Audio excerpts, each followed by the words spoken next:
ಆತ್ಮೀಯರೇ ನೋಡಿ, ಇದು ಜಾನಕಿ ಹಳ್ಳ ಎಷ್ಟು ಉಗ್ರ ರೂಪದಲ್ಲಿ ಹರಿತಾ ಇದೆ. ಡೋಣಿ ಫೂಲ್ ಹತ್ರ ಯಾವ ಥರ ಉಕ್ಕಿ ಹರಿತಾ ಇದೆಯೋ ಅದೇ ಥರ ಇದು ಇಲ್ಲಿ ನೋಡಿ ಉಕ್ಕಿ ಹರಿತಾ ಇದೆ. ಇಲ್ಲಿ ಫೂಲ್ ಇತ್ತು, ಈ ಫೂಲು ಸುಮಾರು 8-10 ದಿನಗಳ ಹಿಂದೆಯೇ ಬಿದ್ದುಬಿಟ್ಟಿದೆ. ಅದು ಈ ಮಳೆಯ ರಭಸಕ್ಕೆ ಕೊಚ್ಕೊಂಡು ಹೋಗಿದೆ. ಅದರದ್ದು ರಿಪೇರಿ ಮಾಡೋರು ಯಾರೂ ಇಲ್ಲ. ಅದೇ ಥರ ನೋಡಿ ಇಲ್ಲಿ ನೀರು ಈ ಥರ ಉಕ್ಕಿ ಬರ್ತಾ ಇದೆ. ಸಣ್ಣ ಹಳ್ಳ ದೊಡ್ಡ ಹರಿವಾಗಿದೆ. ಮುಂದೆ ಕಸ ಕಡ್ಡಿಗಳನ್ನು ತುಂಬಿಕೊಂಡು ನೀರನ್ನು ಸರಿಯಾಗಿ ಪಾಸ್ ಆಗ್ತಾ ಇಲ್ಲ. ಆ ಕಾರಣದಿಂದ ನೋಡಿ ಬಂಧುಗಳ ಎಷ್ಟೊಂದು ನೀರು ತುಂಬಿದೆ. ಇಲ್ಲೆಲ್ಲ ಮನೆಯ ಸುತ್ತಮುತ್ತ ಎಲ್ಲ ನೀರು ಬಂದುಬಿಟ್ಟಿದೆ.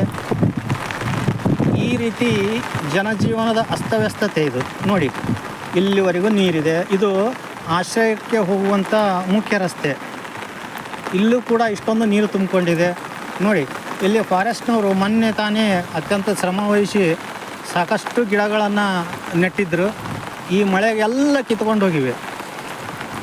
ಇಷ್ಟೊಂದು ಅವ್ಯವಸ್ಥೆಯ ಆಗರ, ಇದಕ್ಕೆ ಕೊನೆಯೇ ಇಲ್ವಾ ಅನ್ನುವಂಥ ಒಂದು ವಿಚಾರ. ನಾನು ಕೂಡ ಎಲ್ಲ ಆತ್ಮೀಯರೇ ನೋಡಿ, ಇದು ಜಾನಕಿ ಹಳ್ಳ. ಇಲ್ಲೇ ಫೂಲಿತ್ತು. ಆ ಫೂಲು ಮೊನ್ನೆ ಮಳೆಗೆ ಬಿದ್ದು ಹಾಳಾಗಿಬಿಟ್ಟಿದೆ ನೋಡಿ. ಸಣ್ಣ ಫೂಲು, ಹರಿವು ದೊಡ್ಡದಿದೆ, ನೀರಿನ ಹರಿವು ದೊಡ್ಡದಿದೆ. ಈ ಥರ ನೀರು ಉಕ್ಕಿ ಬರ್ತಾ ಇದೆ, ಉಕ್ಕಿ ಬರ್ತಾ ಇದೆ. ಇದು ವಿದ್ಯಾಭಾರತಿ. ಎಲ್ಲ ಆತ್ಮೀಯರೇ ನೋಡಿ, ಇದು ಜಾನಕಿ ಹಳ್ಳ, ಅತ್ಯಂತ ಪುರಾತನವಾದಂಥ ಹಳ್ಳ. ಇದು ನೋಡಿ MGMK ಹಿಂದುಗಡೆ ಬರ್ತಕ್ಕಂಥ ಈ ಹಳ್ಳ ಈ ಥರ ತುಂಬಿ ಹರಿತಾ ಇದೆ. ಜನಜೀವನ ಸಂಪೂರ್ಣವಾದಂಥ ಅಸ್ತವ್ಯಸ್ತತೆಯಲ್ಲಿ ಕೂಡಿದೆ ನೋಡಿ. ಈ ಥರದ ನೀರು ಬರ್ತಾ ಇದೆ. ಇದನ್ನು ಯಾರು ಗಮನಿಸೋರಿಲ್ಲ. ಆನಂತರ ನೋಡಿ ಇಲ್ಲೊಂದು ಸಣ್ಣದೊಂದು ಫೂಲ್ ಇದೆ. ಆ ಫೂಲ್ ಕೂಡ ಕೊಚ್ಚಿ ಹೋಗಿಬಿಟ್ಟಿದೆ, ಕೊಚ್ಚಿಕೊಂಡು ಹೋಗಿದೆ. ನೀರು ಮೇಲೆ ಬರ್ತಾ ಇದೆ. ಇಲ್ಲೇ ಪಕ್ಕದಲ್ಲೇ ಶಾಲೆ ಇದೆ. ಆ ಶಾಲೆಯ ಮಕ್ಕಳೇನಾದರೂ ಇಲ್ಲಿ ಬಂದರೆ ಪರಿಸ್ಥಿತಿ ಚೆನ್ನಾಗಿರಲ್ಲ.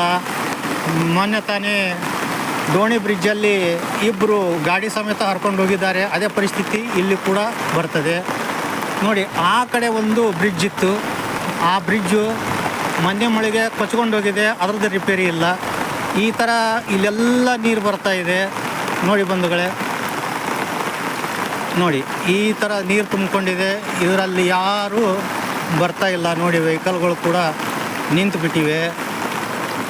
ಆನಂತರ ಮಕ್ಕಳು ಇದರಲ್ಲೇ ತಿರುಗಾಡಬೇಕು.